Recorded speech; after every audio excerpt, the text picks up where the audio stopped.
Hello student, good morning. Welcome to online class CGPS। तो बच्चों आज जो है अपन देखेंगे कि जो है व्यावसायिक अध्ययन के अंतर्गत छठवें भाग में आज देखेंगे रेखा एवं कर्मचारी संगठन। ठीक है बच्चों, आइए स्टार्ट करते। लाइन का जो बताया, लाइन व्यक्ति का अधिकार प्रदर्शन करता है, स्टाफ विचारों का अधिकार है। पीटरसन एवं प्लोरमैन के कहने के अंतर आगे देखते हैं। इसमें बच्चों यहाँ पर आशय में रेखा संगठन के दोषों को दूर करने के लिए इस संगठन का विकास किया गया है। इसमें कार्यों एवं उत्तरदायित्वों की विभाजन रेखा संगठन की भांति लंबवत ही होती है। मतलब जिस प्रकार हम रेखा विभाजन करते हैं, मतलब उसको कार्य को बांटकर और उनके सिर से लेकर नीचे तक का जो कार्य होता है उनका अध्ययन इसमें लंबवत किया जाता है। किंतु इसमें विभागीय अधिकारियों के साथ तकनीकी विशेषज्ञों की सेवा भी ली जाती है ना। समय समय पर जो है तकनीकी सेवा का उपयोग भी लिया जाता है। यहाँ पर इनका कार्य जो है पूर्णतः सलाहकारी होता है। इस पद्धति में कर्मचारियों का संबंध वैसे ही रहता है जैसे मस्तिष्क एवं हाथ पैर का संबंध परस्पर रहता है। अर्थात मस्तिष्क चिंतन करता है, विचार करता है, यह कार्य संगठन के शीर्ष अधिकारी करते हैं, हाथ पैर कार्य करते हैं। उसी तरह संगठन में यह कार्य श्रमिक द्वारा किया जाता है। तो यहाँ पर बताएंगे विभिन्न जो है स्थलों पर विशेषज्ञों की सेवाएं ली जाती है जो कार्य की तकनीकी के संबंध में परामर्श देते हैं। रेखा संगठन की भांति इसमें भी श्रमिकों पर पूर्ण नियंत्रण फोरमैन का रहता है। विशेषज्ञों की सलाह लेने से अनुसंधान कार्य भी होते रहते हैं। इससे संबंध में कोटनज एवं मोडेनल का कहना है, रेखा अधिकारी किसी कार्य को करने का और विशेषज्ञ अधिकारी उसके बारे में सोचने का कार्य करते हैं। इस संबंध में मून का कहना है कि संगठन में स्टाफ या कर्मचारी सेवा से आशय है, परामर्श से होता है जो अधिकार या निर्देशन से भिन्न होता है। यहाँ यह स्पष्ट करना उचित होगा कि इस संगठन में विशेषज्ञों की सलाह मानना आवश्यक नहीं है या किसी भी परामर्श के लिए कर्मचारी को बाध्य नहीं किया जा सकता। चित्र में फोरमैन को विशेषज्ञों की सलाह दी जा रही है। देखेंगे बच्चों यहाँ पर जो है मुख्य प्रबंधक होता है, उसके बाद अधीक्षक होता है, फिर सहायक अधीक्षक, फिर फोरमैन होता है, फिर वहाँ पर उत्पादन विशेषज्ञ होता है, फिर तकनीकी विशेषज्ञ जिसके राय से ये कार्य जो श्रमिक द्वारा कराए जाते हैं। अब अगले देखेंगे बच्चों यहाँ पर रेखा एवं कर्मचारी संगठन की विशेषता में अंतर्गत में देखेंगे तो रेखा जो है कर्मचारी संगठन की विशेषता बताया गया। इसमें रेखा में कर्मचारी की तकनीकी सहायता के लिए विशेषज्ञ कर्मचारियों की नियुक्ति की जाती है। कर्मचारी विशेषज्ञ रूप में होते हैं जो रेखा अधिकारियों को केवल परामर्श देते हैं। अगला देखेंगे बच्चों आप, विशेषज्ञों की सलाह रेखा अधिकारियों पर बंधनकारी नहीं होती है। विशेषज्ञों का परामर्श विज्ञान एवं तकनीकी ज्ञान पर आधारित होती है। इसमें देखेंगे अभी बताया गया था, इसमें अधिकार जो है ऊपर से नीचे तथा कर्तव्य जो है नीचे से ऊपर की ओर प्रभावित करता है। इसमें सोचना जो है तथा करना डूइंग दोनों अलग अलग होता है ना बच्चों। इस प्रकार बताया गया जो है आपका कर्मचारी रेखा संगठन की विशेषता के अंतर्गत जो इनको प्रबंध और सलाह किस प्रकार दिया जाता है। अगला देखेंगे बच्चों यहाँ पर रेखा एवं कर्मचारी संगठन के गुण। इस संगठन के गुण जो है इस प्रकार है। पहला है शीघ्र उत्तम निर्णय, मतलब इस संगठन में तकनीकी विशेषज्ञों की सलाह मिलने के कारण समय समय पर अच्छे निर्णय लिए जाते हैं। अगला है विशेषज्ञों की नियुक्ति। इसमें उच्च अधिकारियों को परामर्श देने के लिए विशेषज्ञों की नियुक्ति की जाती है। तीसरा देखेंगे बच्चों यहाँ पर सोचने और करने में स्पष्ट अंतर होता है। मतलब सोचना अलग है, कार्य को करना अलग है ना। इस प्रणाली के अंतर्गत सोचने व करने की क्रिया को अलग अलग कर देने से कार्य सुरुचि ढंग से संचालित होते हैं। सामान्यतः करना व सोचना दोनों पृथक ही होना चाहिए। अगला देखेंगे बच्चों अनुसंधान को प्रोत्साहन। व्यावसायिक संस्थाओं में अनुसंधान को प्रोत्साहन देने के लिए श्रेष्ठ प्रणाली है क्योंकि इसमें परामर्श देने के लिए आवश्यक खोजबीन की जाती व निष्कर्ष निकाले जाते हैं।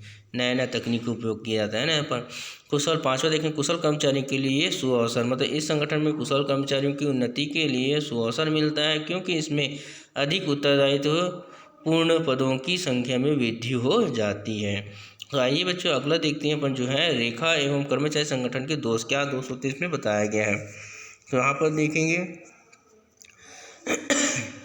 तो अगला देखेंगे, पहला देखेंगे बड़े संगठनों के लिए अनुपयोग। मतलब ये जो है बड़े संगठनों के लिए उपयुक्त जो नहीं रहता है। यहाँ पर प्रबंध विशेषज्ञों का मानना है कि यह पद्धति बड़े बड़े संगठनों के लिए अनुपयुक्त है क्योंकि कार्य को उचित ढंग से संचालित करने में कुछ बाधाएं आती हैं यहाँ पर।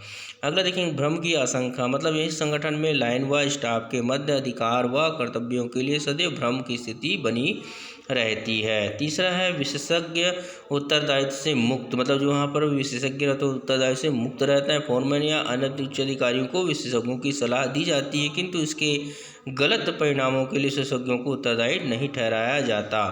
अगला देखेंगे बच्चों संघर्ष की संभावना। यहाँ पर देखें अधिकारियों कर्मचारियों के संबंध में भ्रम की स्थिति होने के कारण लाइन एवं स्टाफ के मध्य या लाइन के उच्च या निम्न स्तर के कर्मचारियों के मध्य संघर्ष की संभावना बढ़ जाती है, मतलब एक दूसरे से कार्य में बढ़ जाते हैं यहाँ पर। अगला देखेंगे जो पांचवा केंद्रीकरण के दोष, जो इस संगठन के अंतर्गत समस्त आदेश व निर्देश रेखा अधिकारियों द्वारा दिए जाते हैं, बड़े अधिकारी द्वारा। इसमें केंद्रीकरण को प्रोत्साहन मिलता है।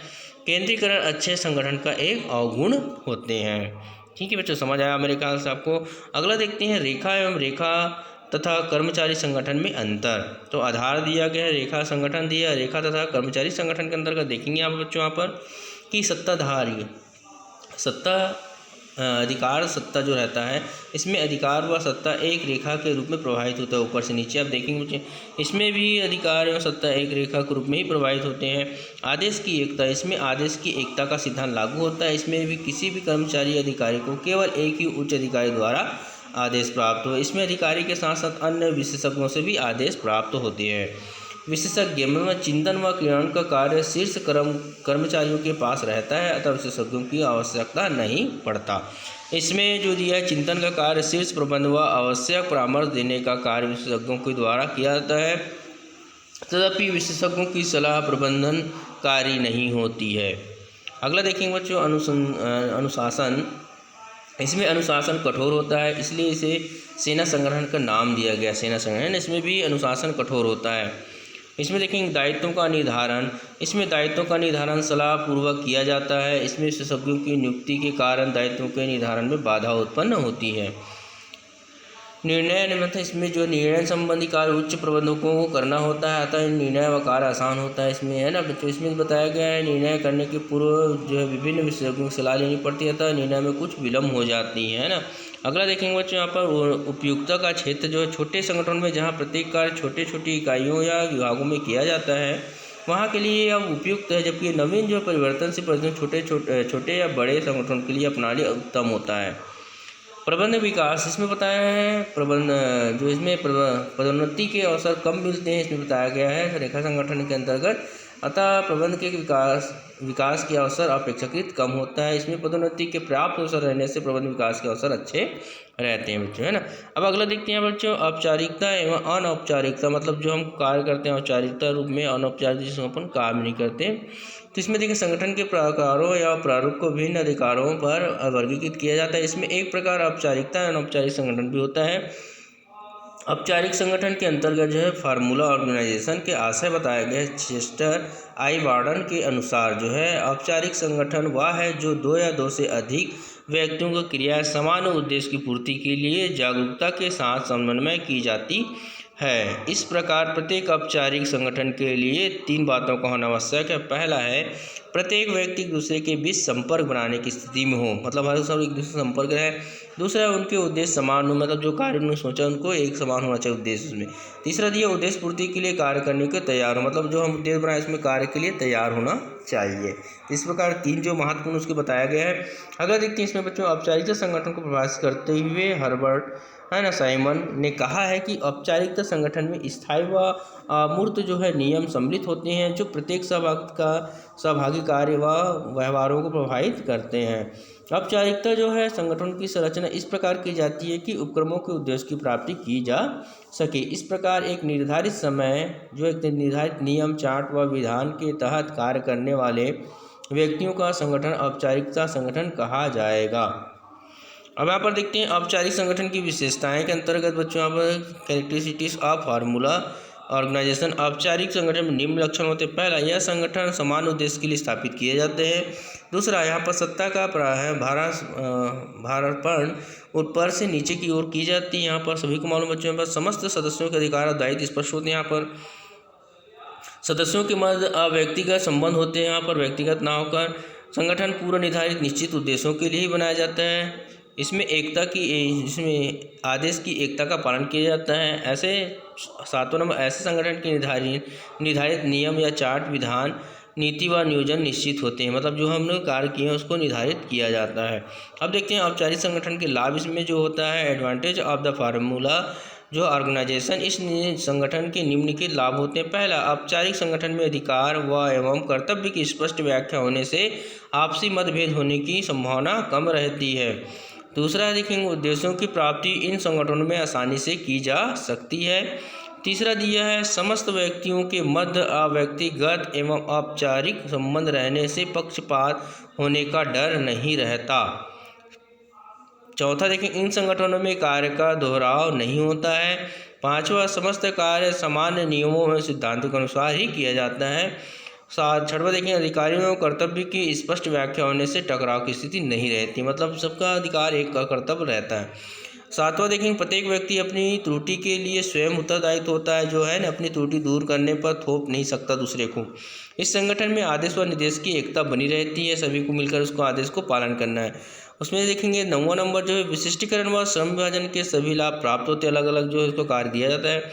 10वां, इन संगठनों में साधनों का अधिकतम उपयोग होता है। इन संगठनों में अगला है 11वां, इन संगठनों में स्थिरता बनी रहती है।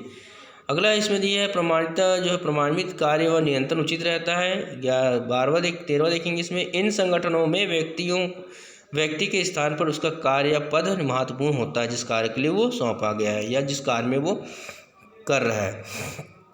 अगला देखेंगे, औपचारिक संगठन के दोष जो है, disadvantage of the formula organization के अंतर्गत बच्चों इसमें देखेंगे प्रमुख जो है दोष निम्नलिखित है। पहला, संगठन में लाल फीताशाही पनपती है एक दूसरे के भाव से। दूसरा है, इन संगठनों में लोच का अभाव रहता है, मतलब उस कार्य के लिए। तीसरा है, कभी कभी अधिकारियों का दुरुपयोग किया जाता है यहाँ पर। चौथा है, श्रम विभाजन के मध्य टकराव की स्थिति प्राय उत्पन्न हो जाती है। पांचवा देखेंगे, औपचारिक कार्य या संपर्क का कोई महत्व नहीं होता। छठवां देखेंगे, सामाजिक एवं व्यवहारिक पक्ष को भूलकर नियमों के तहत कार्य करने को मजबूर हो जाते हैं। सातवां देखेंगे, संगठन में पहलपन का अभाव रहता है, मतलब एक दूसरे के भाव में अंतर रहता है। इसमें संगठन के में जो है नियंत्रण व समन्वय की एक समस्या सदैव बनी रहती है इसमें कार्य के लिए। तो निष्कर्ष में देखेंगे कॉन्सुलेशन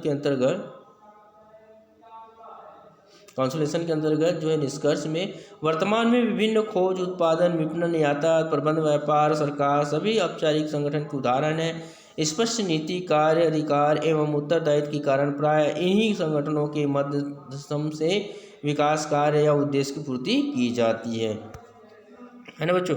अगला ध्यान देंगे यहाँ पर जो है औपचारिकता अनौपचारिक संगठन के अंतर्गत इंफॉर्मेशन ऑर्गेनाइजेशन के अंतर्गत इसमें देखेंगे कि आशय जो बताया गया, अनौपचारिक संगठन की प्रकृति औपचारिक संगठनों से ठीक विपरीत होता है। जैसे वहाँ पर बताया, औपचारिक संगठन बनाए नहीं जाते हैं अपितु बन जाते हैं। इसमें संक्षेप में बताया गया, जब दो या अधिक व्यक्ति किसी सामान्य उद्देश्य या संतुष्टि के लिए कुछ क्रियाएं करते हैं तो इसे अनौपचारिक संगठन कहा जाता है। इन संगठनों का निर्माण पूर्णतः व्यक्तिगत संबंधों के आधार पर ही होते हैं। इन संगठनों में व्यक्ति सफलतापूर्वक अपना कार्य करता है। इन संगठनों के नियमों के विधान जो है चार्ट या मैनुअल नहीं होता। इसमें कार्य करने का भी कोई निश्चित ढंग या विधि नहीं होता, क्योंकि अनौपचारिकता बच्चों यहाँ पर अपितु समय परिस्थितिवश नियम बन जाते हैं या बनाए लिए जाते हैं। सदस्यों के मध्य कोई परस्पर जो है अधिकार कर्तव्य नहीं होते, जैसे ताश खेलना, जुआ खेलना, गपशप मारना, प्रातः काल घूमने, पिकनिक पर जाने आदि की बनावट किए गए। तो इस प्रकार बच्चों आप देखेंगे केथोड़ के अनुसार परिभाषा दिया गया है। कीथ डेविड के अनुसार अनौपचारिक संगठन जो होता है निजी एवं सामाजिक संबंधों का एक ऐसा जाल है जिसकी स्थापना के लिए किसी औपचारिक संगठन की आवश्यकता नहीं पड़ती। इस प्रकार बाकी आप पढ़ेंगे बच्चों। नेक्स्ट हम देखेंगे अपन जो है अनौपचारिक संगठन की विशेषता। गुड डे बेटा आज के लिए।